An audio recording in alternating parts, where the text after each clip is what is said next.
자, 영어. 하나님의 영광이란 하나님의 본질이 드러나는. 하나님 본질이 드러나는 것. 하나님의 영광이란 하나님의 본질이 드러나는 것. 하나님의 본질이 뭐예요? 주권이요. 또 하나님의 말씀이란 하나님의 자신. 하나님의 자신. 난 대변인에게 물어본 게 아니야. 다 전체가 대답이 나와야 난 대답으로 인정을 해. 하나님의 말씀은 하나님의 자신. 하나님 자신, 또 하나님의 주권선. 하나님의 주권선언, 또 하나님의 통치권 행사, 또 하나님의 약속. 하나님의 약속. 다음 시간에 잘 다 나와야 돼. 쫙쫙 다 나와야 돼. 대답하는 사람 따로 있고 그냥 가만 놔도 하고 뒤에 따라가는 사람 따로 있고. 아니야. 전부 책임 있는 존재라. 한 사람 한 사람 각자가 다 책임 있는 존재로 여기 앉아서 책임 있는 그런 공부를 해. 남에게 얹혀서 뒤따라가면서 앞에서 새우젓 장사가 새우젓 사려 하면 뒤에 따라가면서 나도 하지 말고 책임 있는 존재로. 하나님의 왕국이란 하나님의 왕국의 본질, 하나님의 왕국의 정체성, 하나님의 왕국이란 네 가지 다 나와야 돼. 주권, 임재, 통치, 교제. 다시 하나님의 왕국이란 주권, 임재, 통치, 교제. 그 중에 하나만 빠져도 그건 가짜.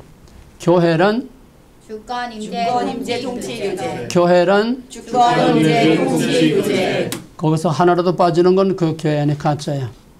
그다음에 율법이란 하나님의 주되심. 복음이란 예수님의 주되심. 율법이란 또 다른 면에서 율법과 복음의 관계. 율법이란 뭐예요? 복음이란 뭐예요? 선행하는 하나님. 복음과 율법의 관계. 복음이란 선행하는 은혜. 선행하는 은혜. 율법은 지켜야 할 책임. 율법은 책임. 무슨 책임? 은혜에 대한 책임. 선행하는 은혜에 대한 책임이야. 선행하는 은혜에 대한 책임. 그러니까 율법은 구원의 복음이 아니야.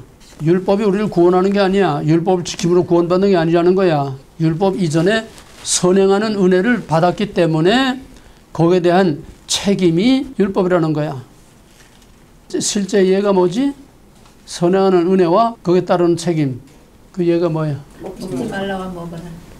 아주 그건 너무 이제 군은 아직 우린 거기까지 못 들어갔으니까. 또 좀 더 리얼한 거. 신해산 율법. 신해산 율법이 뭐지? 강제. 아니, 은혜의 복음과 책임으로서의 율법 두 가지를 설명하라는 거야. 율법. 산상. 선행하는 은혜는 뭐고? 율법과 산상. 율법이 신해산이면 선행하는 은혜는 뭐야? 먹어라. 율법. 출애굽. 출애굽이지, 출애굽. 출애굽 어떻게 거기서 죽지 않고 넘어왔어? 출애굽 사건에서 선행하는 은혜가 뭐야? 어린 양의 피. 어린 양의 피의 언약. 피의 언약을 믿음으로 죽음을 넘어가서 거기서 애굽에서 나온 거. 그게 선행하는 은혜야. 그게 선행하는 은혜의 복음이야. 예수를 믿으면 구원 얻는다. 피의 언약을 믿으면 구원 얻는다. 누구든지 저를 믿는 자마다 멸망치 않고 영생을 얻는다. 그게 선행하는 은혜의 복음이라는 거예요. 선행하는 은혜의 복음으로 구원을 받았으면은 그 다음에 거기에 따르는 책임이 따라. 그게 뭐지? 율법. 그게 뭐야? 산상수. 율법. 선행하는 피의 언약을 믿음으로 죽음을 넘어가서 선행하는 은혜로 구원을 받아서 나와서 선행하는 은혜의 그 복음의 신해산 율법. 이게 어려워? 지극히 간단한 사건 아니야. 두 개의 사건 아니야. 하나는 선행하는 내 노력이 아닌 그냥 믿음으로 구원이라고 하는 거. 이게 은혜의 복음이야. 선행하는 은혜, 피의 언약을 믿음으로 구원. 내 노력이 아니야. 은혜로 구원받은 거야. 선행하는 은혜. 그게 복음이야. 선행하는 은혜로 구원을 받았으면은 구원받은 선행하는 은혜에 대한 책임이 따른다는 거야. 그게 신해산 율법. 복음과 율법의 관계. 이게 전 성경이야. 이 구약과 신약이야. 그러니까 우리는 뭐든지 한 가지 꼭지를 잡으면은 구약과 신약이 그게 다 나와. 왜? 구약과 신약은 딴 게 아니야. 율법과 복음 딴 게 아니야. 하나야, 하나. 왜 하나냐? 둘이 하나가 돼야 완전해져. 무슨 줄 알았어? 은혜의 복음과 거기에 따르는 책임이라고 하는 율법이 하나가 돼야 이게 온전하다는 거야. 그럼 무슨 말이야? 설명하면은 둘 중에 하나만 없으면 가짜라는 거지. 애굽에서 나와서 홍해를 건너와서 그건 아무것도 없어. 그럼 그거 구원이 진정한 구원이야? 그럼 진정한 구원은 뭐가 진정한 구원이야? 어떻게 하는 게 진정한 구원이야? 땅에 들어가요. 약속의 땅까지 들어가는 것이 진정한 구원이야. 그럼 약속의 땅까지 들어가는 게 뭐냐? 애굽에서 나왔다고 자동적으로 리무진 타고 약속의 땅에 그냥 누가 실어다 주는 게 아니야. 시내산에서 율법을 받음으로 하나님과 새로운 관계를 이룸으로 그 율법에 대한 언약에 대한 책임, 자신을 구원해 주신 하나님의 은혜에 대한 책임을 끝까지 감당함으로써 약속의 땅까지 들어가야 민수기를 거쳐서 신명기를 거쳐서 요단강을 건너서 거기까지 들어가야 구원이 완전히 이루어지는 거야. 출애굽만 있고 시내산 율법이 없는 건 가짜야. 오늘 교회가 그래. 예수 십자가 구원 보혈 은혜 사랑 이것만 말하고 시내산 율법을 말하지 않아. 그건 다 옛날 지나간 거 꼴통품 그다 폐기된 거 오직 은혜 사랑 이것만 외치고 이게 사기꾼들이야. 구원이 둘이 합쳐져야 완전한 구원이 되는데 출애굽 어린 양의 피 언약 예수 십자가 보혈 이것만 말하고 하나님과의 나는 너희 하나님 너희는 내 백성 하나님과 맺은 약속 그 약속에 대한 책임을 전혀 지지 않고 성화에 대한 책임 하나님께 대한 책임 내가 받은 구원에 대한 책임 하나님과의 약속에 대한 책임 없는 그냥 예수 십자가만 팔아먹는 이 구원은 전부 다 가짜 구원이야. 예수 십자가 보혈 그것만으로 구원받는 게 아니야. 애굽에서 나왔다고 그게 구원이 아니야. 약속의 땅까지 들어가야 돼. 중생과 성화가 하나가 돼야 온전한 구원이 이루어지는 거지. 중생만 있고 성화가 없는 광야의 과정에서 하나님과의 약속의 관계가 제대로 이루어지지 않은 사람들은 광야의 시체가 된 것처럼 이게 내가 여러 번 말한 것처럼 한국교회가 지금 이 딜레마에 빠져가지고 지금 김세현 교수가 한국의 신학자 목사 300명만 놓고 애굽에서 나온 게 구원이 아니다. 약속의 땅까지 들어가는 것이 구원이다. 난리가 났어. 애굽에서 나오면 약속의 땅까지 그냥 다 비행기 태워서 다 실어다 주는 줄 알고 있었는데 왜? 오직 어린 양의 피, 예수, 십자가, 보혈, 피 이거면 다 구원받은 거고 한 번 받은 구원 취소 안 되고 우린 다 구원받은 거로도 알고 있기 때문에 No, not but 그것만 가지고는 아니다. 민수의 과정을 거쳐서 시내산 언약을 지킴으로 하나님과 언약을 지킴으로 끝까지 약속의 땅까지 들어간 자가 진정으로 구원받은 것이다. 성화 없는 중생, 언약에 대한 구원에 대한 책임 없는 구원은 그건 가짜라는 거예요. 그냥 한국교회가 지금 다 발발 뒤집혔어. 우린 이런 사기술에 넘어가면 안 됩니다. 약속의 땅까지 들어가는 게 구원이야.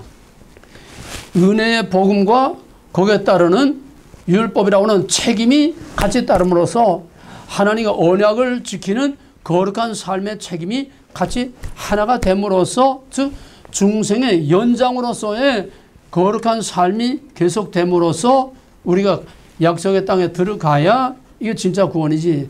애굽에서 나와서 광야의 시체들 이건 구원 되다 마는 거야.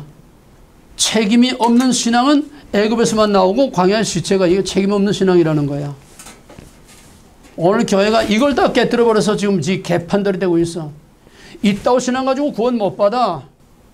예수 십자가 보혈 오직 예수만 외치는 이거 가지고 절대 구원 못 받아. 성경 어디에도 그따운 말이 없어. 하나님과의 언약을 지킴으로 구원받는 거야. 어린 양의 피의 언약도 언약이야. 그걸 통해서 구원받았으면 나는 너의 하나님 너희는 내 백성이라고 하는 하나님과의 언약 관계 안에 들어가는 거야. 그게 뭐냐? 우리가 예수 믿고 구원받았다고 해. 그건 보이지 않아. 옛날에는 양 잡아서 피를 발랐지만 우린 그것도 아니야. 그냥 갈보리 예수 십자가 보이지도 않아. 어? 예수 봤어? 십자가 피 봤어? 그냥 그렇다 하니까 그냥 믿는 거야. 믿으면 구원받는다. 그냥 믿는 거야. 증거가 없어. 진정으로 믿었다고 치고 하나님의 자녀가 됐다고 치고 그 다음에 세례 문답을 하고 그대는 예수 그리스도의 십자가의 은혜가 아니면 죽을 수밖에 없는 죄인임을 인정합니까? 즉 하나님의 의가 아닌 것은 구원받을 길이 없는 죄인인 줄 죽을 수밖에 없는 죄인을 인정합니까? 교회 앞에서 공적으로 문답을 해. 예. 그리고 세례 문답 몇 가지 하고 그 다음에 세례를 줘. 세례를 주고서는 이제부터 아무개는 어느 교회에 정식 세례 교인으로 입교된 것을 선포합니다. 하나님과 신의 산 언약이야. 신의 산 언약이야. 하나님의 자녀가 됐다는 너는 나의 백성 나는 너의 하나님 됐다고는 언약이야. 형태가 다를 뿐이야. 신의 산이 아니라 교회라고 하는 이게 신의 산이야. 거기서 하나님의 이름으로 예수 그리스도의 이름으로 성부 성자 이름으로 세례를 베풀고 거기서 하나님과 새로운 관계, 언약의 관계를 맺었다고 하는 신의 산 언약을 거기서 맺는 거야. 나는 하나님의 백성이고 하나님은 나의 왕, 나의 하나님이다. 신의 산 언약을 맺는 거 이게 세례에 공포하는 거야. 이해가 됐어? 이해가 돼서 세례 다 받고도 세례가 뭔지도 몰라. 그러면은 신의 산에서 언약을 맺었으면은 그 다음부터는 하나님만을 나의 왕, 나의 하나님으로 모시고 하나님께서 하신 애굽의 법이 아닌 신의 산에서 선포한 하나님의 왕국의 법, 하나님의 법을 따라서 하나님과의 약속을 지키며 살아야 가나안 땅까지 들어가는 거야. 근데 애굽에서 나왔는데 하나님의 약속을 다 헌시작처럼 내버리고 껄핏하면 애굽 우리가 애굽에 있었으면 이렇게 안 할 텐데 여기까지 죽을 데가 없어요. 끌고 나와서 우리 여기서 죽이려냐. 맨날 하나님을 반역하고 하나님의 언약을 막 짓밟고 그래서 끝내 그들은 다 광야의 시체가 된 거야. 끝까지 하나님의 언약을 지킨 자들 여호수아 갈렙 그 다음에 광야에서 새로 태어난 거듭난 새 세대 성령으로 거듭난 새 세대들만이 가나안 땅에 들어간 거야. 이걸 우리가 철저하게 우리 신앙에 적용이 돼야 됩니다. 교회 왔다 갔다 하는 게 아니에요. 하나님과의 약속, 나는 너희 하나님 너희 내 백성이라고 하는 약속. 그러면 하나님의 자녀답게 우리의 왕 대신 우리의 아버지 대신 우리 하나님을 창피하지 않게 최소한 망신을 시키지 않는 정도의 신앙생활을 해야 돼. 삶이 따르지 않는 중생, 삶이 따르지 않는 구원은 절대로 없어. 성경 어디에 봐도 삶이 따르지 않는 하나님과의 관계라고 하는 거룩한 삶이 따르지 않는 구원은 절대로 없어. 있다면 전부 다 사기꾼들이야. 바로 믿어야 돼. 우리의 신앙의 판을 바꿔야 돼. 출애굽만이 아니라 시내산에서 가나안 땅까지 우리가 가야 할 그 과정이 필요해. 거기서 하나님의 약속을 지키며 사는 거룩한 삶이라고 하는 성화의 삶이라고 하는 그것으로서 우리가 받은 구원을 계속 유지 보존하는 거야. 율법은 선행하는 은혜를 계속 유지 보존하는 하나의 조건이야. 중생과 성화 따로 없어. 중생이 성화고 성화가 중생이고 이게 하나야. 분리시킬 수가 없어. 분리되면 가짜야. 중생 없는 성화도 가짜. 중생 없는 성화는 도덕밖에 아니야. 요즘 NGO들 자유주의 신학 현대신학자들이 외치는 게 전부 다 중생을 없는 도덕 윤리만 말하고 있어. 오늘날 교회 웰빙 이렇게 살아라 저렇게 살아라 서로 사랑하라 용서하라.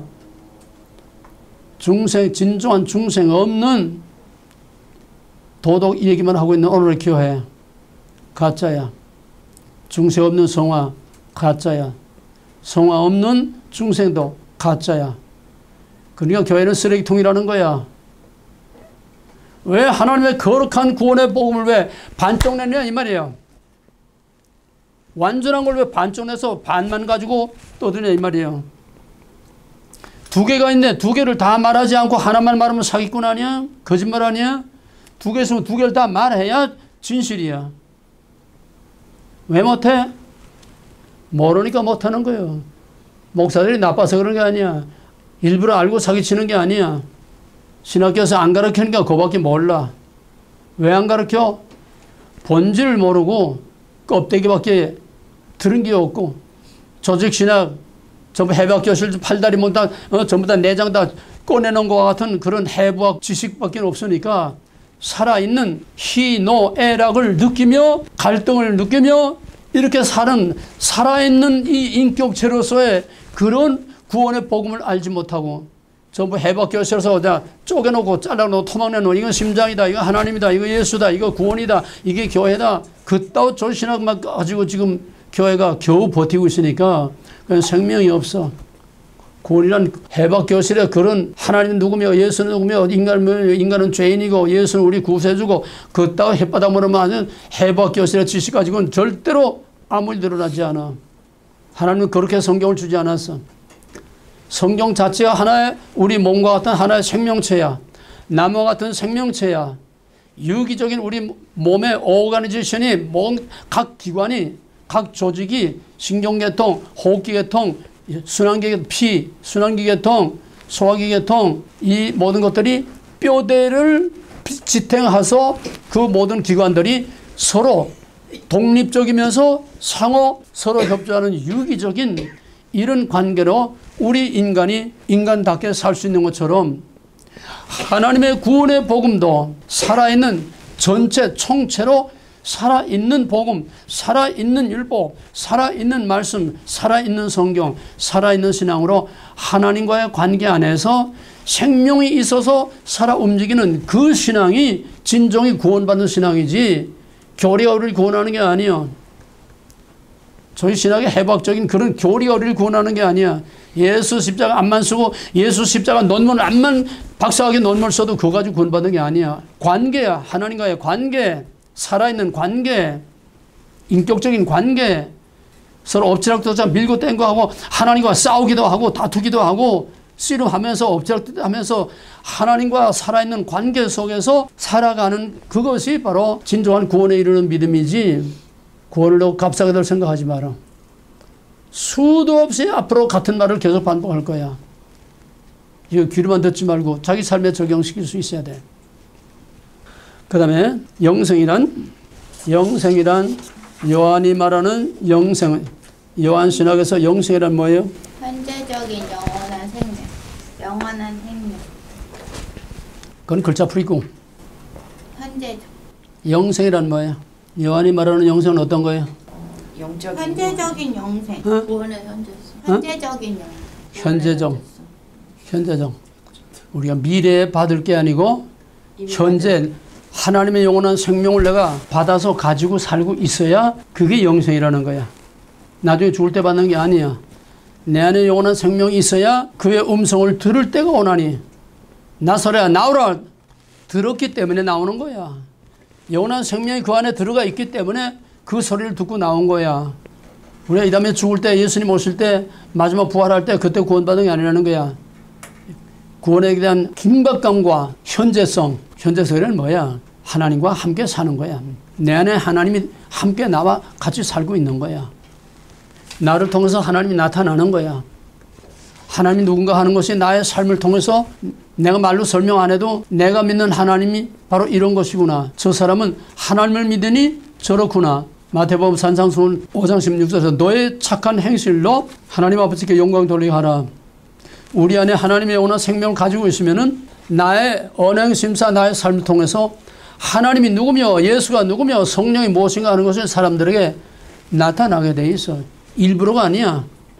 언행심사, 가치관, 모든 사고방식 나타나게 돼 있어. 내 안에 하나님이 계신데 쌍소리 할 수가 있어?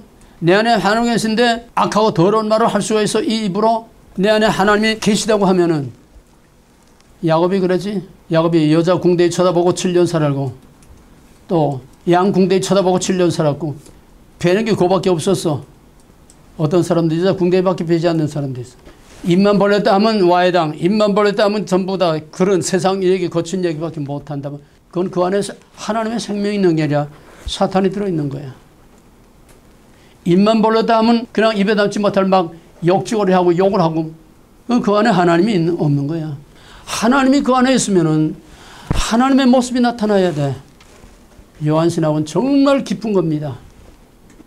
구원이란 교리적인 게 아니야. 이론적인 게 아니야. 지식이 아니야. 구원이란 내 안에 하나님이 계시는 거야. 영생, 구원 같은 말이야. 내 안에 하나님이 계신 거야. 내 안에 하나님이 계시면은 하나님 창피하지 않게 살아야 돼. 그래서 누구든지 그 사람의 변화된 모습을 통해서 과연 뭐가 있긴 있구나. 과연 하나님 정말 계시구나. 하나님께 영광을 돌리는 그런 삶이 나타나고 점진적인 변화가 나타나고 그런 성화의 과정이 따라와야 그 진짜 구원받은 거지. 햇바닥 가지고 교리 가지고 이론 가지고 지식 가지고 예수 십자가 보혈 사랑 은혜 암만 백날 떠들어봐야 그것은 아무 일 드러나지 않아. 구원이란 그렇게 값싼 빈 껍데기 아니에요. 자, 영성은 현재적이다. 그 다음에 축복이란 말이 뭐예요? 글자 그대로 해석하면 축복. 빌쭉 복복. 복을 비는 거야. 그럼 하나님 우리 아무개를 축복해 주세요. 그러면은 하나님 외에 하나님을 또 있는 거고. 하나님이 누구에게 또 복을 빌어줘야 돼. 그러니까 하나님을 또 다른 어떤 신보다 더 격화시키는 신성모독이야. 하나님의 이름으로는 축복이라는 말을 절대로 쓸 수 없어. 왜? 창세기 10장에서 우리가 확인했지? 하나님 I will bless you. 내가 내게 복을 주리라. 내가 내게 복을 축복하겠다가 아니야. I will bless you. 하나님 자신이 복이야. 하나님 자신 복을 주는 자야. 누구에게 빌어주는 자가 아니야. 그래서 하나님에게는 축복이라는 단어가 사용될 수 없다고 하는 거. 아바레크카. 그 다음에 12장 3절에서 너를 축복하는 자에게 내가 복을 주고 내가 잘 되기를 나한테 비는 사람에게 내가 복을 주겠다. 우리는 하나님께 아무개에게 복을 주십시오. 축복을 하는 거야. 하나님께 복을 비는 거야. 우리는 하나님에게 나를 축복해 주시오. 아무개를 축복해 주시면 하나님을 그 위에 또 다른 하나님에게 복을 빌어줘야 되는 거니까 이건 신성모독이야. 이건 한자 풀이로 하나 원래 그 축복이라는 말 자체가 그를 잘못된 거야. 영어 단어에도 사전을 찾아보면 블레싱이라고 블레스 보게 되면은 축복이에요. 축복. 복을 비는 거야. 이거 우리가 확실히 구별해야 됩니다. 그 다음에 이 정도로 해두고 오늘부터 이제 성경 해석의 원리로 들어갑니다. 진짜 엑기스 중에 엑기스, 아주 본론 중에 본론, 핵심 중에 핵심, 제일 중요한 것이 성경 해석의 원리입니다. 성경 해석의 원리를 올바로 아느냐 모르느냐, 이것이 바로 믿음의 승패, 신앙생활의 성공과 실패, 목회의 성공과 실패, 우리 모든 인생의 성공과 실패, 전부 성패가 바로 이 성경 해석의 원리를 올바로 알고 올바로 활용할 수 있느냐 없느냐, 바로 그 능력에 달린 겁니다. 그 성경 해석의 원리는 뭐냐? 간단히 말하면은 하나님이 우리에게 성경을 주신 목적, 그것이 바로 해석의 열쇠야. 성경을 주신 목적이 뭐예요? 성경을 주신 목적이 뭐예요? 후가리즈. 대답은? 하나님 주권자, 하나님은 주권자. I am sovereign. 나는 하늘과 땅을 짓고 있게도 없게도 하는 창조의 하나님이다. 창조의 주권을 선언하는 게 창세기 1장 1절. 성경의 뚜껑을 여는 거야. 그러면은 성경을 주신 목적이 하나님이 주권자이심을 모든 사람들이 알게 하는 게 성경을 주신 목적이라면은 성경을 푸는 열쇠는 뭘까 그러면? 목적과 열쇠는 같아. 성경을 푸는 열쇠는 성경을 주신 목적이 성경을 푸는 열쇠야. 목적을 알아야 성경을 안다는 얘기야. 성경을 주신 목적을 모르면은 성경을 제 아무리 이리 쪼개고 저리 쪼개고 아무리 영이 주도하게 말을 잘해도 성경을 주신 목적과 일치되지 않는 것은 그건 올바른 성경 해석을 할 수 없어. 성경을 주신 목적과 성경을 푸는 열쇠, 성경 해석의 열쇠는, 성경 해석의 원리는 같은 거다. 어떤 사람이 이제 아들에게 아파트를 하나 이제 사서 줬어. 야, 무게야, 내가 너 이제 우리 지연아, 너 이제 결혼했으니까 내가 아파트 하나 사줄게. 그러면 되는 거야? 땡큐 그러고 응? 아파트만 사준다고 그러면 된 거야? 어떻게 해야 돼?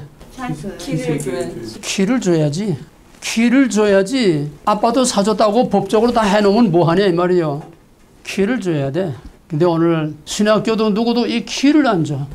아파트 하나 사줬다고 그러고 예수 십자가 구원 복음 말로만 떠들고 교리를 떠들고 신학을 여러 개 떠드는데 키를 안 주는 거야. 키가 없어. 그러니까 신학교 정규 신학교 4년 또 MDB 2년 3년 공부하고 또 현지 목회 또 2년 3년 하고 10년 만에 목사 안수 받고 나와도 키가 없으니까 동문서답하는 거야. 더듬는 거야 그냥. 그리고 키 없으면 어떡해? 창문으로 들락거릴 거 아니야? 그래서 예수님 요한복음 10장에서 나보다 먼저 온 자들 다 절도요 강도라고 그랬어요. 왜?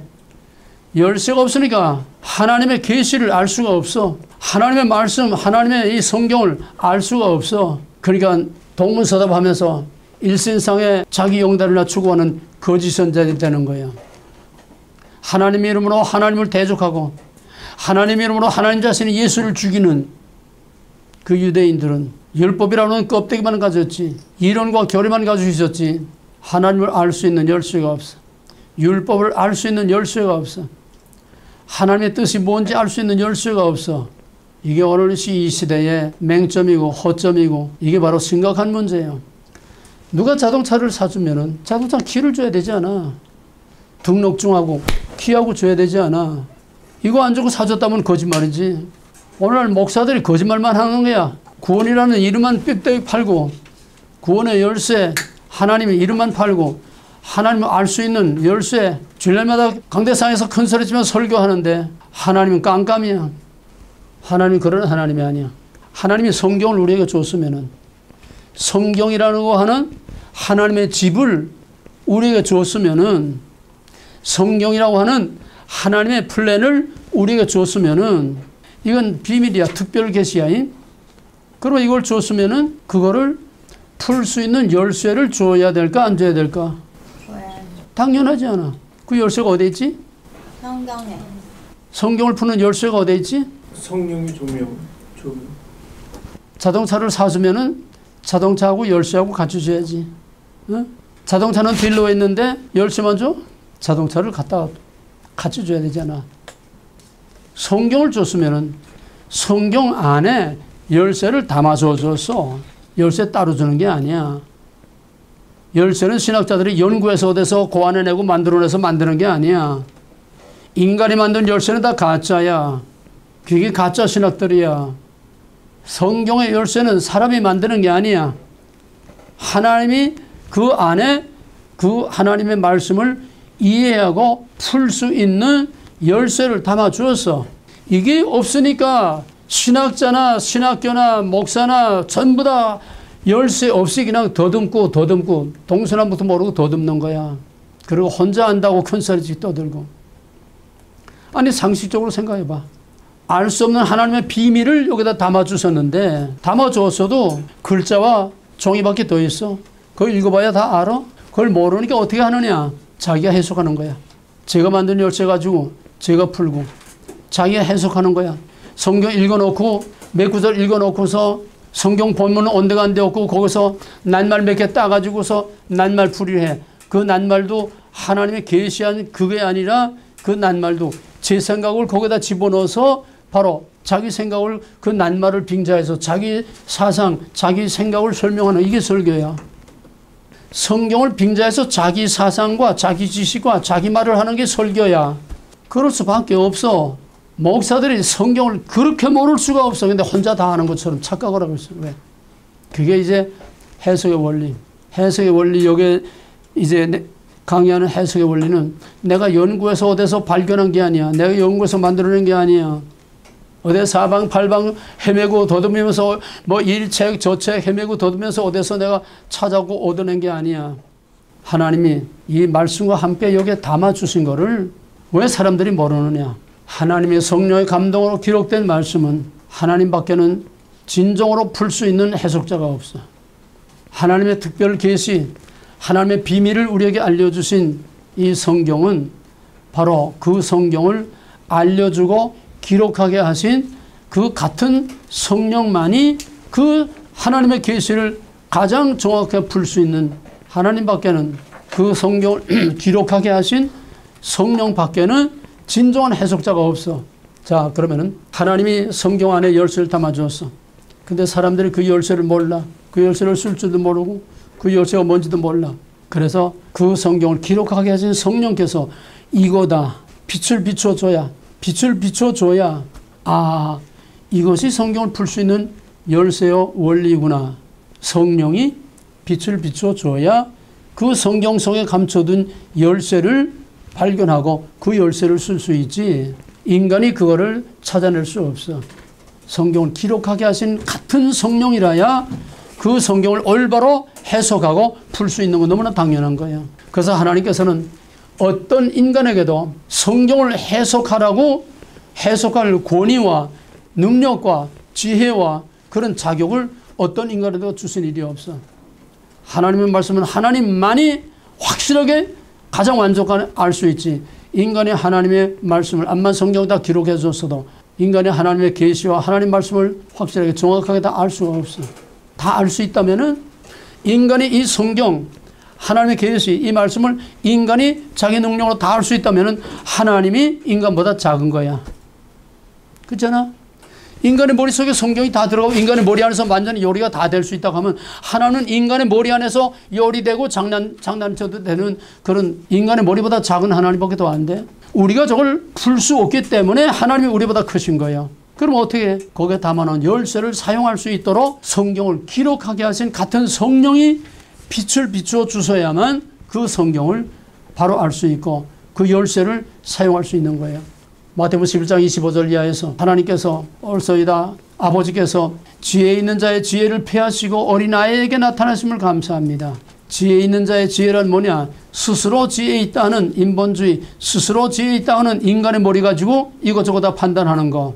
그 지혜를 하나님 폐하시고 어린아이에게 나타나심을 감사합니다.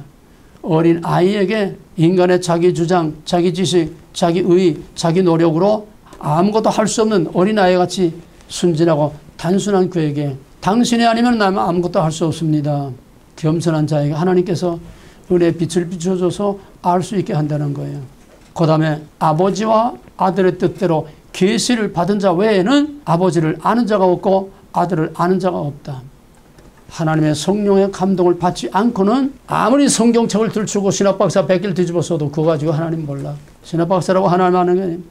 그러면은 그 교재를 보세요. 성경 해석의 원리. 그럼 그 성경 해석의 원리는 뭐냐? 그 다음 페이지 오늘 따로 나간 책갈피에 있지만은 성경 해석의 원리는 그러니까 성경을 주신 목적이 성경 해석의 원리고 열쇠다. 성경 주신 목적은 뭐냐? Who is God에 대한 대답. I am the sovereign. 나만이 바로 그 절대적인 주권자라고 하는 거. 그러면 성경 해석의 절대적인 대존재는 하나님의 주권입니다. 하나님의 주권이 전제되지 않고는 절대로 성경을 올바로 풀 수 없어. 왜? 성경을 주신 목적이 하나님의 주권자라고 하는 것을 우리에게 선포한 거기 때문에 바로 하나님의 주권이라고 하는 열쇠 아니고서는 성경을 올바로 풀 수도 없고 이해할 수도 없고 했다고 하면 그건 거짓말이어 사기치는 거야. 하나님의 주권보다 우선하는 게 없습니다. 성경을 주신 목적보다 더 정확한 성경 해석의 열쇠는 없습니다.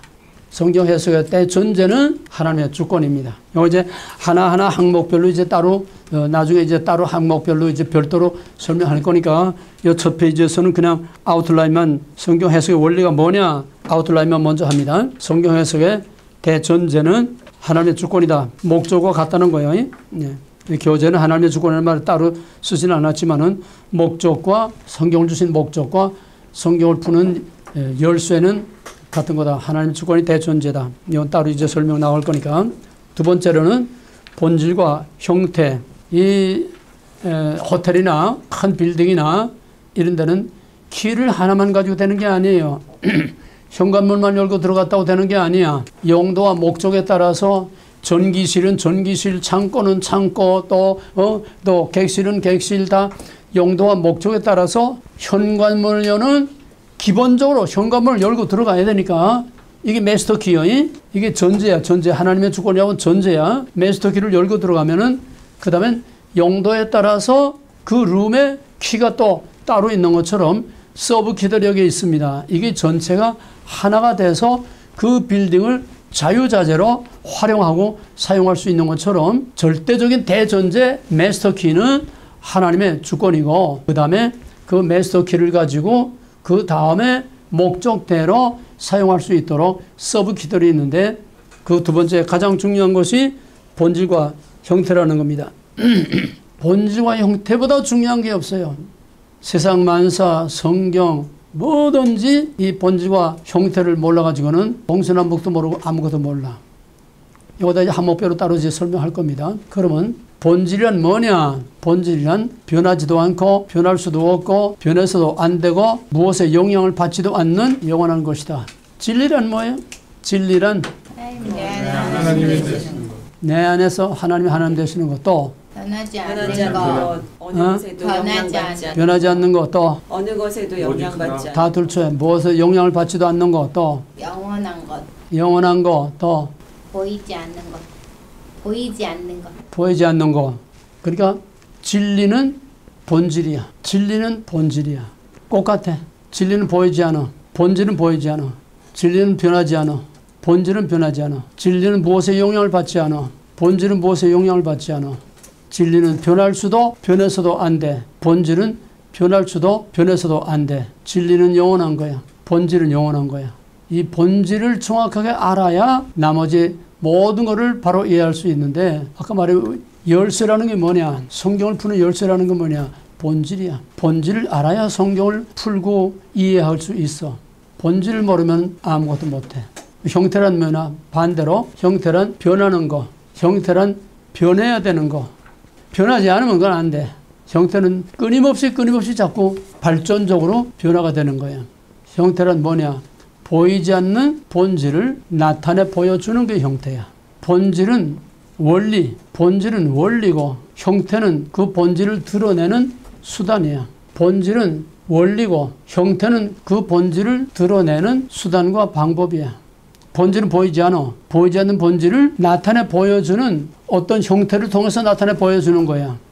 이 본질과 형태를 이해하고 본질과 형태를 구별하고 본질과 형태를 구분하는 거 이건 여러분들이 자꾸 거기에 관심을 가지고 이제부터는 뭐를 보든지 본질과 형태, 이 원론, 본질과 형태 이 두 가지를 가지고 세상 만사를 보고 분별할 수 있는 능력을 자꾸 길러야지 여기 강의 몇 번 듣는다고 되는 게 아니야. 자기가 자기 훈련을 자꾸 시켜야 돼. 보는 관점을 자꾸 훈련시켜야 돼. 나타난 걸 통해서 나타나지 않은 거. 나타나지 않은 거를 어떻게 나타났느냐.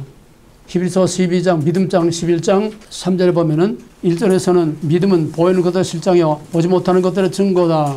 본질과 형태를 말하는 거예요. 그리고 3절에서 하나님이 만물을 창조한 것을 우리가 믿음으로 아나니 이 나타난 것은 나타난 게 뭐지? 형태. 형태.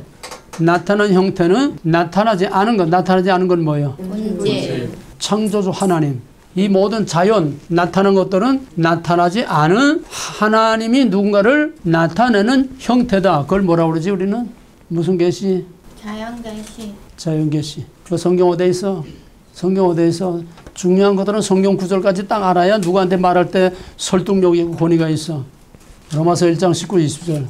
만물에 하나님의 신성이 나타나지. 하나님의 신성은 보이지 않아. 창조도 하나님 보이지 않아. 그러나 만물이 아니라 이 눈에 보이는 자연 현상만 아니라 인간의 역사, 생사, 화복, 모든 나라의 흥망성쇠, 모든 눈에 보이는 모든 것들은 다 그걸 통해서 하나님이 보이지 않는 하나님이 이 세계 모든 역사와 인간의 생사, 화복과 나라의 흥망성쇠와 모든 나타나 보이는 것들을 보이지 않는 하나님이 뒤에서 만드셨고 뒤에서 섭리하고 계시다고 하는 것을 눈에 보이는 걸 통해서 안다는 거야.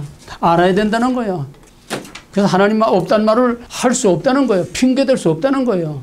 눈이 있고 똑바로 본다면은 하나님이 없다고 말할 수 없다는 거야. 뭘 보든지 멀리 갈 거 없어. 내가 살아 숨쉬는 거 하나를 가지고 내 몸뚱아리 움직이는 하나를 가지고 내 심장이 뛰는 거 하나를 가지고 내 지혜, 머리, 눈, 보고 듣는 거 이 모든 걸 가지고 하나님이 없다고 말할 수가 없다는 거예요. 하나님이 없으면 우리는 그 자리에서 그냥 죽고 말아. 그러니까 나타난 것은 나타나지 않은, 보이지 않는 본질을 나타내 보이게 하는 수단이고 방편이고 그게 형태라는 거야. 그러니까 형태와 본질을 분리할 수가 없어. 우리 인간은 나타난 형태와 나타나지 않은 본질을 가지고 두 가지 양면을 가지고 있어. 나타나지 않은 건 뭘까? 뭐와 뭐로 인간은 뭐와 뭐가 보이는 거? 육과 영. 영혼과 육신이지. 영혼은 보이지 않아. 영혼은 우리가 감지할 수 없어, 느낄 수 없어. 그러나 영혼이 없으면은 어떻게 돼? 흙이요. 영혼이 떠나가면 어떻게 되냐? 흙이요. 죽어. 영혼이 떠나가면 죽는 거지. 혼이 나간다고 그러죠. 혼이 나간다. 영혼이 떠나면 죽는 거야. 그럼 우리 생명의 본질, 생명의 본체, 생명의 그 자체 실체는 영혼이야. 영혼 떠나가면 빈 껍데기. 그냥 금방 썩어 없어지고 말아. 이 껍데기야. 영혼과 육체가 분리되면 죽는 거야. 분리될 수 없어. 그럼 그 사람 보이지 않는 영혼을 어떻게 아느냐? 그 사람의 영의 상태, 그 사람의 영혼의 그 모습과 상태 보이지 않는데 그걸 어떻게 아느냐? 그 사람의 언행, 심사, 라이프 스타일 보면은 그 속에 영혼이 어떤 영혼, 어떤 상태인가 하는 걸 볼 수 없는 그 사람 속에 그 영혼을 볼 수 있는 거야. 그 사람의 행동을 통해서, 가치관을 통해서, 언행, 심사를 통해서, 라이프 스타일을 통해서 그 사람의 영이 지금 어떤 상태에 있는지, 그 사람의 영혼이 하나님에게 사로잡혀 있는지, 사탄이 그 속에서 그 사람을 조종하고 그 영혼을 조종하고 움직이고 있는지, 이게 바로 본질과 형태의 얘기입니다. 이것보다 중요한 게 없어요. 아무리 말해도 부족한 게 바로 형태와 본질을 구별하는 거. 형태란 무엇이며 본질이 무엇이며 보이지 않는 본질이 어떤 형태로 지금 나타나고 있는지, 그 나타난 형태가 어떤 본질 실체를 보여주는 건지 그거를 꿰뚫어보고 그거를 통찰하는 통찰력이 그게 있어야 세상 만사를 알 수가 있어요. 오늘 한국의 상황, 학자들이나 정치하는 사람들이나 뭐 언론인이나 뭐 내놓으라 하는 모든 사람들도 나타난 것밖에는 못 봐. 지금 나타나 돌아가는 것밖에 몰라. 이게 어디로 가고 있으며 무엇이 지금 이렇게 움직이고 있으며 그 속에서 움직이는 보이지 않는 실체, 보이지 않는 정체, 보이지 않는 그 본질이 뭐냐, 그걸 꿰뚫어보지 못하는 거야. 그걸 꿰뚫어보는 사람이 너무 희귀해. 너무너무 답답해. 이 원리만 알면은, 본질과 형태라는 이 원리만 하면 3살 어린 아이도 벌써 직통으로 알 수 있는 건데, 머리가 허여가지고도 학자지 머리다 하면 아무것도 몰라. 이게 오늘의 교회야. 이게 오늘의 세상이야. 나타난 것과 나타나지 않은 것, 보이지 않는 것을 보고 알 수 있도록 나타내는 수단, 그게 형태고, 나타난 걸 통해서 무엇이 지금 그걸 그렇게 움직이고 있느냐, 보이지 않는 그 속에 실체, 본질, 나타난 걸 통해서 그거를 보이지 않는 걸 꿰뚫어 볼 수 있는 눈, 그게 절대적으로 필요한 거예요. 우리는 지금 그 훈련을 하는 거예요. 이거 하나만 되면은 성경 공부할 거 없어. 왜? 성경의 문자들은 다 나타난 형태야. 무슨 이름이든지 사건이든지 거기 어떤 교훈이든지 스토리든지 전부 다 문자로, 스토리로, 사건으로, 형태로, 역사로 나타난 거야. 이건 전부 다 성경에 다 나타난 거야. 그 속에 하나님의 원 의도, 하나님의 원 말씀하시고자 하는 하나님의 보이지 않고 들리지 않는 하나님의 음성, 하나님의 진짜 메시지, 그게 메시지야. 그 속에 감춰져 있는 하나님의 본래 의도. 우리 사람들도 말 속에 씨가 있다고 그러잖아. 말 속에 씨가 있다고 그러죠. 불행하게도 나는 그게 눈이 어두워. 너무너무 단순해서 나는 그 사람의 말을 100% 나는 그냥 진실로 다 믿고, 그래서 얼마나 사기를 많이 당했는지 몰라. 얼마나 거짓말을 많이 당했는지 몰라. 사람들에게 얼마나 내가 골탕을 먹은지 몰라. 왜? 말한 걸 100% 나는 진실을 다 받으니까. 말 속에 숨은 말, 말 속에 들리지 않는 그 말, 그 사람의 원, 의도, 목적, 그걸 꿰뚫어 봐야 되는데 난 그쪽으로는 전뱅에 발달하지 않았어. 대체적으로 여자들이 말기가 밝아요. 네, 센스가 빠르거든. 남자들은 비교적 대체적으로 다 형광등이야. 그러니까 여자와 남자를 하나님께서 같이 살도록 해주는 거예요. 남자들은 왜 말기가 어둡느냐? 남자들은 큰 세계를 보러 난 거야. 남자들의 세계는 우주, 이 세계, 나라, 큰 눈을 가지고 큰 세계를 바라보고 살라는 게 이게 남자야. 여자들은 안살림, 실질적인 생활, 애들을 가르치고 애들을 지도하고. 그러니까 실제 모든 그런 인간관계와 실제 삶은 여자들이 센스가 빠르고 여자들은 남자들이 갖지 못한 직관력이 있어요. 직관력은 뭐냐? 이론으로 듣고 알고 깨달았고 이게 꽤 맞춰서 아는 게 아니라 직관적으로 그냥 필링으로 탁탁 오는 거야. 감각적으로 오는 거야. 감각적으로. 여자들은 그런 직관력이 하나님 주신 특징이야. 탁탁 느끼는 거. 그 대신 여자들은 깊은 거를 꿰뚫어보지 못해. 감각적으로 순간순간 탁탁 느끼는 건 빠른데 그 속에 감춘 깊은 거를 여자들은 보지를 못해. 그래서 남자와 여자가 각각 하나님께서 그러게 바깥 세계와 안 세계, 큰 것과 작은 것, 이게 합해서 세상과 나라와 모든 역사와 사회를 이루어갈 수 있도록 한 겁니다. 그러나 무엇보다 중요한 것은 가장 깊은 하나님의 근본 원리와 본질을 바로 알면은 나머지는 다 보고 알게 돼 있어. 만물이 그에게서 나와서 그로 말미암고 그에게로 돌아. From God, to God, by God, for God, in God. 만물을 하나님이 만드시고 하나님이 주관하시고 인간의 생사와 나라의 흥망성쇠와 모든 것들을 다 하나님이 섭리하시고 주관하기 때문에 Who God is, 하나님이 누구냐, 그 하나님이 어떤 하나님이냐, 그 하나님을 올바로 알면은 하나님이 원하는 거, 하나님이 싫어하는 거, 하나님이 기뻐하는 거, 하나님이 요구하는 거, 하나님이 하시는 모든 일들을 우리가 알 수 있는 거예요. 하나님 영이시여 보이지 않아요. 그러나 나타난 걸 통해서 하나님 누구이신가를 알게 하시는 거예요. 사탄도 보이지 않아요. 영이에요. 그러나 보이지 않는 사탄을 나타난 것들을 통해서 보이지 않는 사탄을 꿰뚫어 볼 수 있다는 거예요. 본질을 아는 것이 하나님을 알고 사탄을 알고 세상을 알고 모든 나라 역사와 흥망성쇠 정치 우리가 다 배워서 하는 게 아니에요. 본질을 꿰뚫어 볼 수 있는 그 실체 정체를 꿰뚫어 볼 수 있는 이 통찰력, 본질을 꿰뚫어 볼 수 있는 통찰력을 가지면은 사람의 속까지도 알 수 있어. 사람의 속까지도 알 수 있어. 열 길 물속을 알아도 한 길 사람의 속을 모른다고 하지만은 영을 꿰뚫어 보면은 그 사람이 아무리 위장하고 아무리 거짓을 술수를 하고 해도 영을 꿰뚫어 보면은 그 사람의 실체를 알 수가 있어요. 물론 한계가 있지만은, 물론 그럼에도 불구하고 실수가 있지만은 그래도 근본적으로 저 사람이 진실인지 거짓인지 알 수가 있는 거예요. 본주와 형태. 그 다음에는 계시의 점진성. 계시의 점진성. 인간의 역사는 점진적으로 발달합니다. 하나님의 방법은, 하나님의 하시는 일은 점진적으로, 이게 원리입니다. 하나님은 말씀 한마디로 천지를 창조했습니다. 그러나 그 능력이 많으신, 우주보다 더 크신 하나님, 그 크신 능력을 가지고 말씀 한마디로 천지를 창조했다고 한 번 다 있으라고 끝난 게 아니에요. 엿새라고 하는 과정이 필요해요. 하루, 첫째 날, 둘째 날, 셋째 날, 넷째 날, 다섯째 날, 여섯째 날.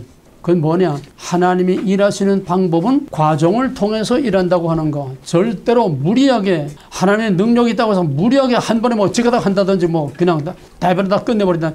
그러면 세상이 이렇게 복잡하고 할 거 없이 야 구원받을 사람 다 구원받고 내게로 와. 끝장내면 되잖아. 왜 세상이 이렇게 몇천 년 이렇게 길게 가면서 이렇게 복잡한 세상을 살아야 돼? 하나님이 일하시는 방법은 점진적으로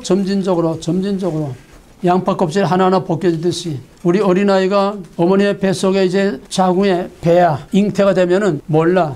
형체가 없어 아직도. 난자와 정자가 결합해도 형체가 없어 몰라. 자기도 몰라. 이제 얼마나 기간 지나가고 좀 이상해서 병원에 가면은 당신 잉태를 했습니다. 애 가졌습니다.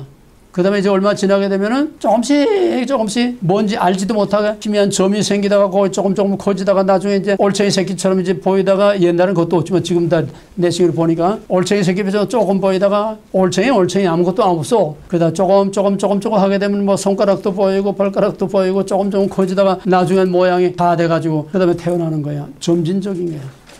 뭐 태어난다고 다 되냐? 그때부터 점진적으로 자라가는 거야. 자라가면 하늘 높은 줄 모르고 여기 나무들처럼 이렇게 올라먹으면 어떡해? 자라면 스톱시켜놓고 그 다음에 내적으로 정신적으로 인격적으로 성숙을 시켜. 생각하는 것도 어른스럽게 모든 판단하고 결정하는 것도 어른스럽게 자기가 행하는 행동에 대해서 스스로 책임질 수 있는 성숙한 인격으로 내적으로 성숙을 시켜. 그러면서 속사람은 점점 성숙이 되어 가야 되고 겉사람은 점점 그때부터 늙어가는 거야.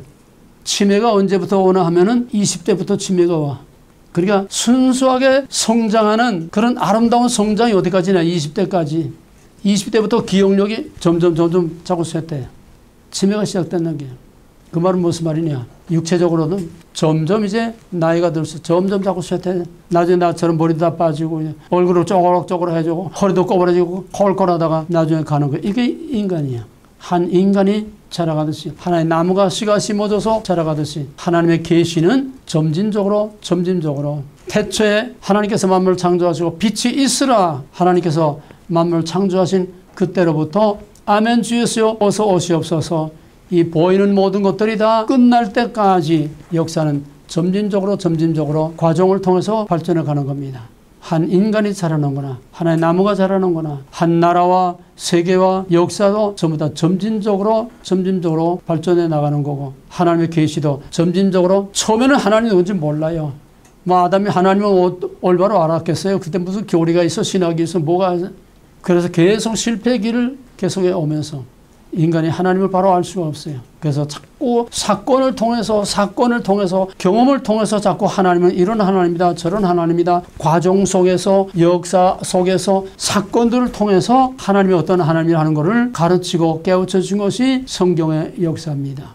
계시는 점진적으로 과정을 통해서 발전한다고. 계시의 점진성, 그 다음에 원리의 반복성. 원리의 반복성이 뭐냐? 본질은 변하지 않아. 하나의 마들, 하나의 본질, 하나의 마들은 변하지 않아. 그 변하지 않는 하나의 모델이 역사 속에서 형태만 자꾸 바뀌면서 시대와 장소와 사람과 무대를 바꾸면서 똑같은 원리가 계속 반복 나갑니다. 그래서 역사는 반복된다 그래요. 흔히 역사는 반복된다. 그건 세상에서 말하는 거하고 여기서 말하는 거 개념이 다릅니다. 우리 역사 얘기했지? 역사관이 두 가지 있다고 그랬어요? 안 했나? 식기에서 안 했나 아직? 안 했어? 식기에서 안 했어? 그래서 하나님의 모든 계시는 점진적으로 발전하는데 어떻게 발전하느냐? 똑같은 원리가 형태만 자꾸 옷만 갈아입고 자꾸 발전한다는 거예요. 그 똑같아. 뭐가 같으냐? 인간의 가장 본질적인 가장 변하지 않는 본질이 뭘까? 인간의 가장 변하지 않는 본질. 뱃속에서부터 죽어서 무덤에 갈 때까지, 아니 무덤에 가도 뼈다구까지, 그 뼈다구 남은 뼈다구 쪼가리 가루 하나까지도 영원히 변하지 않는 인간의 본질이 뭐야? 그걸 뭐라 그래? DNA. 지금 미군 유해들 지금 뭐 찾아온다고 그러잖아? 근데 좀 미련하고 어리석은 거 지금 때가 어느 때고 지금 세상이 어떤 세상인데 옛날에 미군 유해 가져올 때 개뼈 따고 돼지뼈 따고 이런 거 다 섞어가지고 왔어. 미국이 그걸 몰라? DNA 검사하게 되면 그 집안의 가게에 DNA 이거 딱 들어가면 대뜸 이건 누구 가족의 어느 가족의 무슨 씨족의 이게 다 나오는 세상인데 개뼈 따고 돼지뼈 따고 그거 넣어가지고 그래도 돈은 돈대로 받아먹고 안 통해. 지금 이건 딴 얘기지만은 지금 싱가포르 회담에서 네 번째 가장 중요한 것이 미군 유해 송환입니다. 그게 북한의 핵 문제를 해결하는데 왜 그게 중요한 문제가 돼요? 거기에 싱가포르 회담에서까지 북한의 핵 문제 해결하고 무슨 상관이 있느냐? 거의 그냥 지금은 주는 대로 받아왔는데 이번에 55건을 주는 대로 받아왔는데 이거 갔다 이제 검사할 거예요. 주는 대로 받아오는 게 아니야. 미국에는 그 부대에 이 유해 발굴하는 특수부대가 있어. 그 전문가들이 다 집중되어 있는. 그러면 6.25 때의 전황, 어디서 미군들이 얼마큼 죽었고 이게 다 나와 있잖아. 무슨 전투에서 미군이 몇 사람이 죽었고 다 나오잖아. 거기에 따라서 거기 가서 이제 유해를 이제 발굴하는데 유해 발굴해도 거기에서 DNA 검사를 하고 거기서 이거 진짜 미군의 유해인지 중공군의 유해인지 인민군의 유해인지 남한 국군의 유해인지 거기서 다 분별을 하는 거야. 부대가 들어가야 돼. 부대가. 미국의 부대가 적어도 몇천 명이 들어가야 돼. 이게 그냥 간단한 문제가 아니에요. 미군이 몇천 명이 그 부대를 들어가서 사방에서 미군들이 활동을 한다면 상황이 어떻게 바뀌어? 상황이 달라지는 거야. 단순한 유해 문제가 아니야. 미군이 북한에서 판을 치고 다닌다는 얘기야. 간단한 문제가 아니야. 일단 예를 빠졌지만은 인간의 변할 수 없는 변해서도 안 되는 최고의 인간의 기본은 DNA야. 그러면 올챙이 새끼 많을 때도 DNA나 그 사람 늙어 죽을 때 DNA나 죽은 애 빼다고 DNA는 똑같아. 본질은 변하지 않는다는 거야. 그 DNA가 갖고 있는 성격, 그 DNA가 갖고 있는 특징, 그 DNA가 갖고 있는 모든 그 유전자적인 특징은 변하지 않아. 뭐가 변하냐? 형태만 변한다는 거야. 올체 새끼 같은 게 손가락 발가락 나오고 그다음에 뭐 눈도 코도 생기고 그다음에 나와가지고 그다음에 피덩어리만한 게 나와가지고 그다음에 점진적으로 자라가면서 지혜와 키가 자라고 지식이 자라고 다 자라면 이게 다 그 사람의 형태야. 형태는 점점 자라서 지금 한참 왕성한 20대, 30대, 40대까지 왕성하게 그 사람이 자라가지만은 DNA는 그대로인데 그 사람은 자꾸 늙어. 이것이 본질과 형태, 원리의 반복성입니다. 똑같은 DNA가 형태를 바꾸면서 계속 점진적으로 발전한다고 하는 거. 이게 역사의 발전의 원리예요. 이제 있는 것이 옛적에 있었고 장래에 있었고 또 옛적에 있었나니 하나님이 이미 지나간 것을 다시 찾으시느니라. 전도서 3장 15절. 이거의 성경적 역사관의 가장 중요한 키입니다. 이제 있는 것이 옛적에 있었고 장래에 있을 것도 옛적에 있었나니 하나님은 똑같은 말들이 형태만 바뀌면서 자꾸 반복된다는 거예요. 이게 원리의 반복성. 그 다음에는 직선적 역사관. 자, 여기서 지금 이 말이 나와야 되네. 성경적 역사관. 성경적 역사관이라는 것은 직선적 역사관입니다. 직선적 역사관이란 시작이 있고 끝이 있어. 직선적 역사관이란 시작이 있고 끝이 있어. 두 번째로 직선적 역사관이란 분명한 종말의 그 목표를 향해서 계속 직진하는 거야. 가는 과정은 굴곡이 생겨도 가는 과정은 빙글빙글 돌아가도 그 목표를 향해서 계속 간다는 거예요. 그게 직선적 역사관. 이게 성경에서 보게 되면은 애굽에서 나온 그래서 가나안 땅에 들어갈 때까지의 과정은 지도를 보면은 가데스바네아 맨 처음에 갔다가 그래서 시내산에서 가데스바네아 올라갔다가 그다음에 정탐꾼들이 우리 못 들어간다 하니까 그래 그러면 너희들 광야 빙빙 돌다가 죽어라 그래. 40년 광야를 빙글빙글 왔다 갔다 돌아가서 동으로 갔다 남으로 갔다 서로 갔다 돌아가서 그거 직선 아니잖아? 곡선 아니야?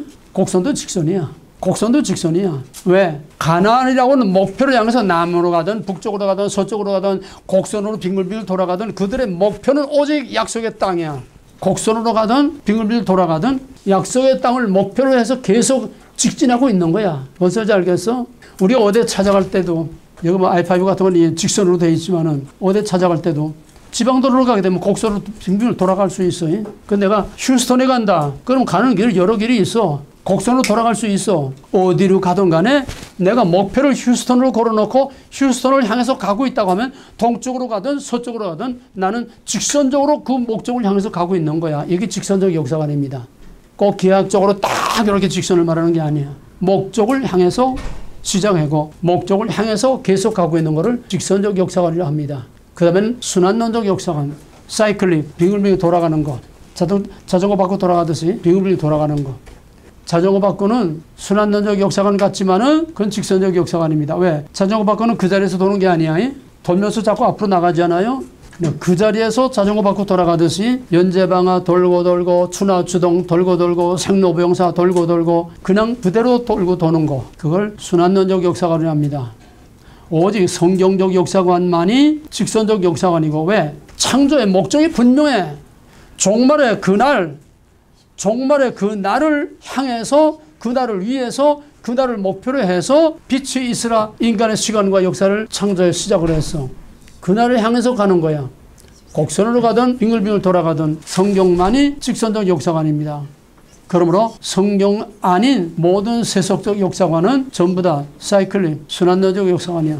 순환론적 역사관에는 뭐냐? 운명론이야. 빙글빙글 돌아가는 거야. 추나추동 돌아가고 연자방아 돌아불고 생로병사 돌아가고 인생도 돌아가고 또 여기서 나오는 게 뭐야? 윤회설.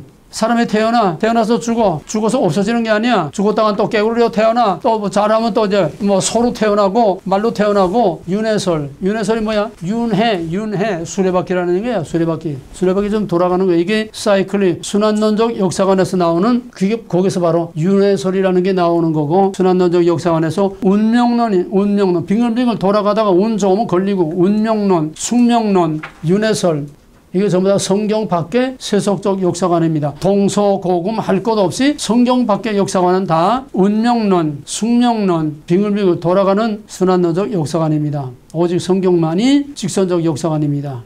그래서 성경은 같은 원리가 계속 반복되면서 종말의 그날 아멘 주 예수여 어서 오시옵소서 종말의 새하늘과 새 땅을 향하는 그 날을 향해서 계속 거기다 목표를 들고 그 목표를 향해서 계속 직진하는 것이다. 그럼 우리 인생관은 뭐예요? 우리 인생관은 뭐 어떻게 돼야 돼? 우리 인생관은 어떤 인생관을 가져야 돼? 직선적 인생관이란 뭐예요? 시작과 그 끝, 목표를 향해 끊임없이. 목표를 향해서 가는 거야. 민수기처럼 가다가 이리 돌리고 옆으로 빙빙 돌고 또 가다가 또 주저앉아서 허튼짓 딴짓 하다가도 또 일어나서 또 가고 목표를 잃어보자고 계속 자든지 깨든지 일로 가든 절로 가든 그 목표를 향해서 계속 가면은 휴스턴을 향해서 가는 길이 일로 가든 절로 가든 이 동네 동네를 거쳐서 가든 휴스턴이라고 하는 목표 정말의 그날에 하는 목표 이걸 딱 붙들고 그 목표를 향해서 가는 직선적 역사관, 직선적 인생관, 직선적 신앙관이라야 샌과 새 땅을 바라보고 거기까지 끝까지 갈 수 있게 바울이 빌립보 3장 14절에서 내가 뒤에 있는 것을 잊어버리고 앞에 있는 것을 잡으려고 표대를 향하여 다름박질한다 그런 직선적 신앙관이야. 세상이 아무리 뒤집히고 아무리 세상이 어지럽고 열한스럽고 12번 뒤집혀도 오직 그 목표를 놓칠 수 없고 그 목표를 향해서는 어떤 대가도 지불하고 어떤 희생도 감수하는 오직 목적이 분명한 사람 뭐 월요일이 뭐 리월요일이 뭐 목표가 있고 그건 목표가 아니야. 그건 노선에서 젊은 노선 이 세상에서 잘 되자는 얘기지 리월요일 말은 그게 목표가 아니야. 목표는 새하늘과 새 땅 우리 주 예수 그리스도 오시는 그 종말의 그 날 이전 하늘과 이전 땅을 온데간도 없고 새하늘과 새 땅이 열리는 그 날 바로 그것이 역사의 종말 역사의 목표 우리의 신앙이 거기에 목표를 두고 있어야 돼. 그거 없으면 여기가 저 사안의 웰빙 저보다 눈먼 신앙밖에 안 돼. 그 다음에 다중적 해석 다중적 해석이 하나하나 다시 설명할 거니까 다중적 해석이라는 거는 성경은 다목적으로 되어 있습니다.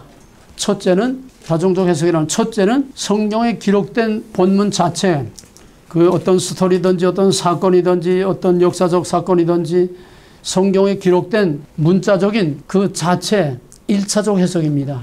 1차적 해석. 모든 성경은 다 장차 나타날 것을 미리 보여주는 그림자입니다. 본질을 갖고 형태만 바뀌면서 장차 나타나는 것을 보여주는 그림자예요. 그래서 1차적 해석은 성경 본문 자체 역사적 사실 자체 2차적 해석은 예수 그리스도를 통해서 나타난 즉 예수 그리스도와 성령을 통해서 나타난 영적인 실체 그게 2차적 해석입니다.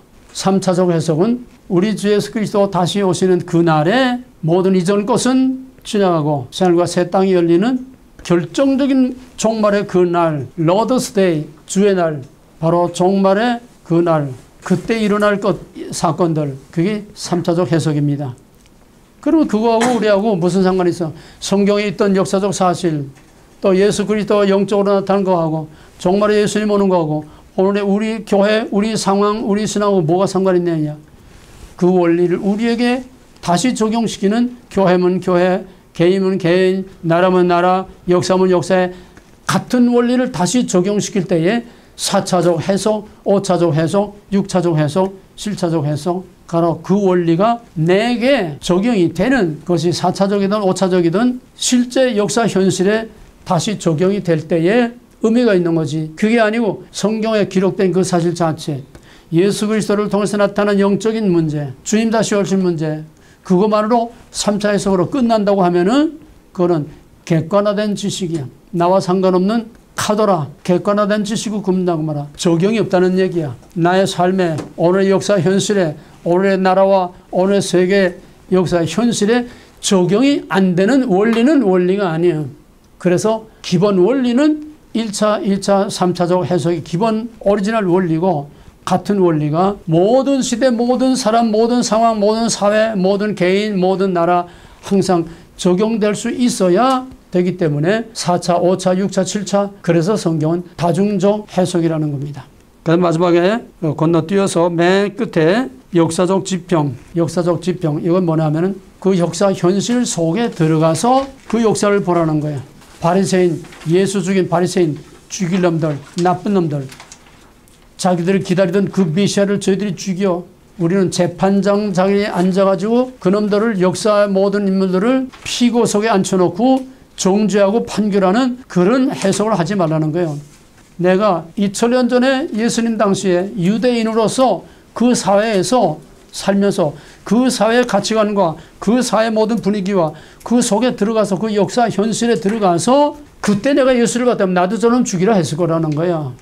역사 인물 되라는 거야. 야곱이 얘기 못된 놈 거짓말쟁이 우리는 정죄하는 그 입장이 되지 말고 역사를 객관하지 말고 내가 그 상황에 들어가서 내가 야곱이 돼서 내가 그 야곱을 이해하라는 거예요. 이 역사적 지평입니다. 예, 다음에 다시 할 거니까 오늘은 성경 해석의 원리가 뭐냐? 성경 해석의 원리는 하나님이 성경을 주신 목적, 바로 그 목적이 성경을 푸는 열쇠고, 성경을 푸는 열쇠가 성경의 해석의 원리고, 성경 해석의 대전제는 바로 성경을 주신 하나님의 절대 주권, 그 다음에 그걸 부분적으로 다시 푸는 여러 가지 서브키들, 요 7가지. 지금 이 자리에서 한번 더 해봐요. 성경 해석의 원리, 시작. 전제, 본질과 형태, 계시의 정진성, 원리의 반복성, 직선적 역사관, 다중적 해석, 역사적 지평. 오케이. 이건 잘 외워야 됩니다.